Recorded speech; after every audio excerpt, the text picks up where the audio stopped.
Okay.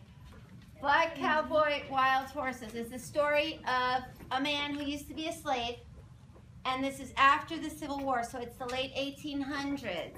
What is his job?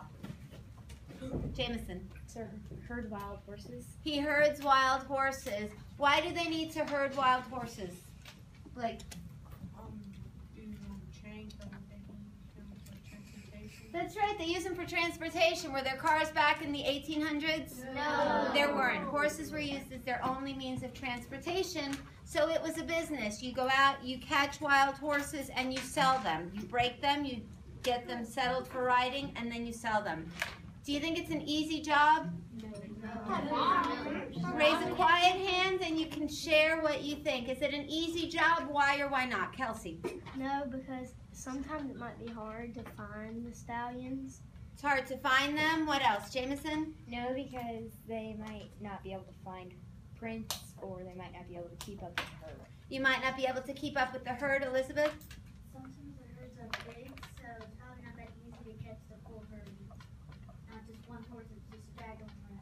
That's right. You have a bunch of horses, you come near them, and what do you think is going to happen? They're gonna run. They're going to run away. I have Cheater answer. They skittered. Okay, so how come Bob is able to go out and get these horses by himself? What is his superpower? What is his special skill that allows him to do that? Catherine? He has a horse that acts like a wild Mustang, so that he can fight against the stallion, so he can take over the herd and lead them back to the ranch. So he's got a good horse that helps him. And what do the wild Mustangs think of Bob? Evan? They think, well, he first has to act like a horse. He can't make no campfires because the smoke will get on his clothes. And also, he has to, He camouflages, right? In his horse, he tries to smell like nature, and he kind of slowly includes himself into that herd so that little by little he can take it over. Let's take a look at our questions. Let's see what's so important about these clues. The author includes clues for us as we're reading so that we can better understand what's going on in the story. Let's take a look at number 1. What are the tracks in the dirt? Bob finds tracks in the dirt one morning. What does that mean, Max? He can tell when the horses were going. That's right. He can check out the tracks, and that's his skill. He can look at the tracks, and he can tell what kind of animal that is, how long it's been since they've gone through there, and how many. So Bob reads the tracks. He realized that there was a herd of Mustangs in the area and figured out which way they were moving. That was the significance of the tracks. Number 2, the lightning. In the story, as he's following these Mustangs, one night a storm breaks out. There's a lot of lightning in the sky. This has several meanings. So what is the significance of this, Reagan? Bob thought he saw the Mustang stallion rise in response as the earth shuddered from the sound of thunder. That's right. Okay, so it's dark, and he's following the Mustangs. He knows they're close, but he doesn't know exactly where they are. That flash of lightning allowed him to see where they were. What else did the flash of lightning tell him? John? It told him that a storm was coming. That's right. A storm was coming. John was following tracks in the dirt. When a storm comes, what does the rain do? John? You said John. Bob. Sorry. John was following tracks too. Bob was following tracks in the dirt. If he knows there's lightning, there's a storm coming, what does he also know? Sophia? that the lightning storm will bring will wash away the track. That's right. The lightning tells us that a storm is coming, and a storm brings rain, and rain washes away tracks. So he's not going to have a whole lot of time. He can't lose sight of them. What about the rainstorm? The rainstorm that came after. Rainstorm also has several meanings. So what does the rainstorm mean, Max? It washes away the track and it tells Bob that it's time to go.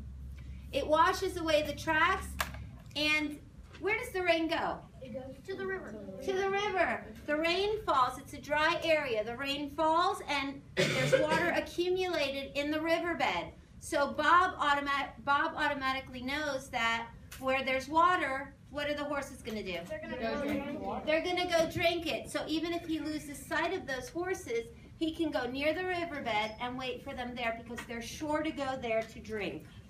What about the river? Number 4, Matthew.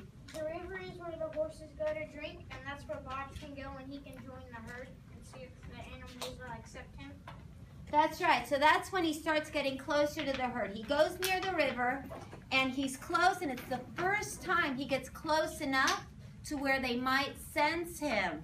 But the stallion knows something's funny's going on, so he looks around, but he doesn't see him. He can't tell. So Bob is beginning to be one of the herd.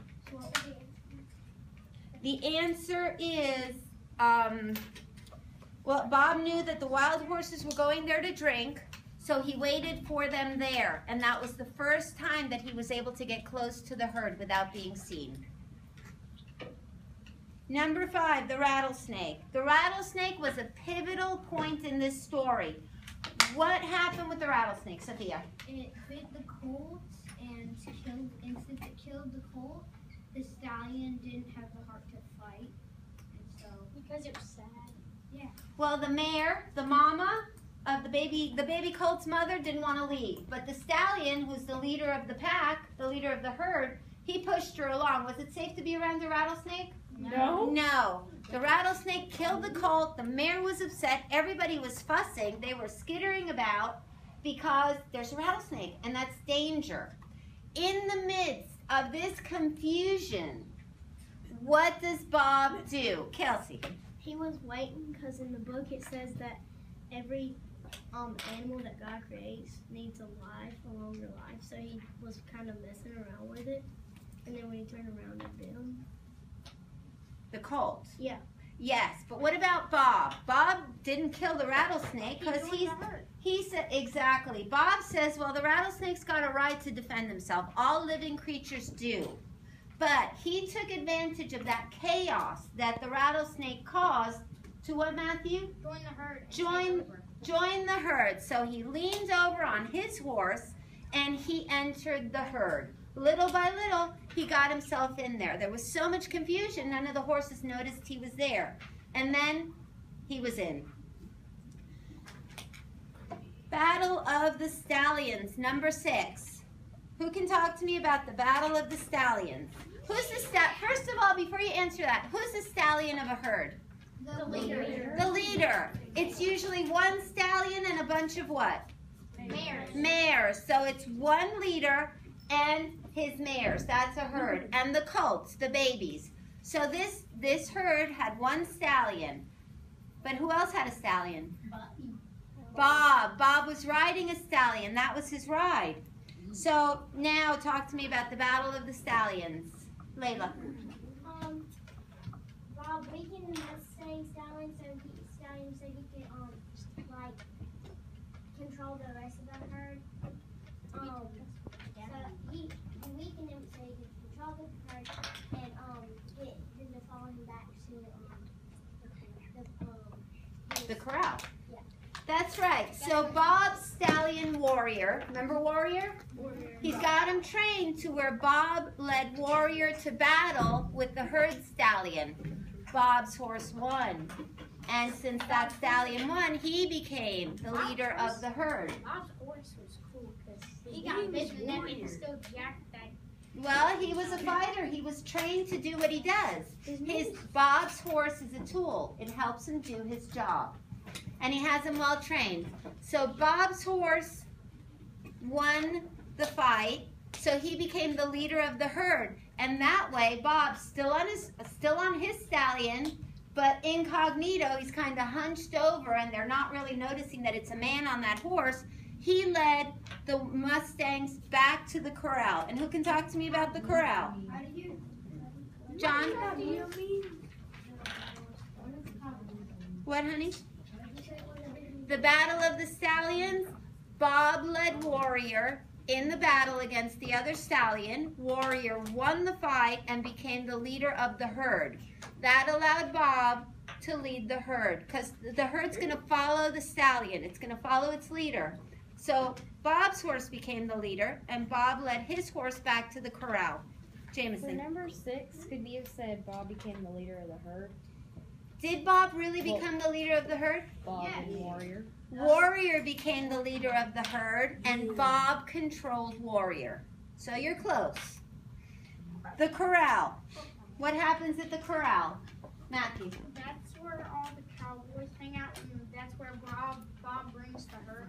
That's right. Bob and Warrior lead the herd back to the corral. And then as all the horses are going into the corral, which is a big pen, he pulls Warrior sideways and steps out of the way so that the defeated stallion goes in with the rest of the horses. So he's got the whole herd, including the stallion.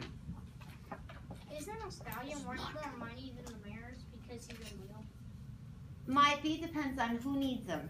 If you want to breed horses, the mares are more worthwhile for you. It depends on what you want them for. Okay, the next page, page 3 and 4 in your packet, you be the judge. This is going to be your reading assessment. You're going to read the passage and answer the questions. Use your best judgment. As you're reading, make sure you number your paragraphs. You're going to number your paragraphs and use your best judgment. Any questions? Okay. We're done.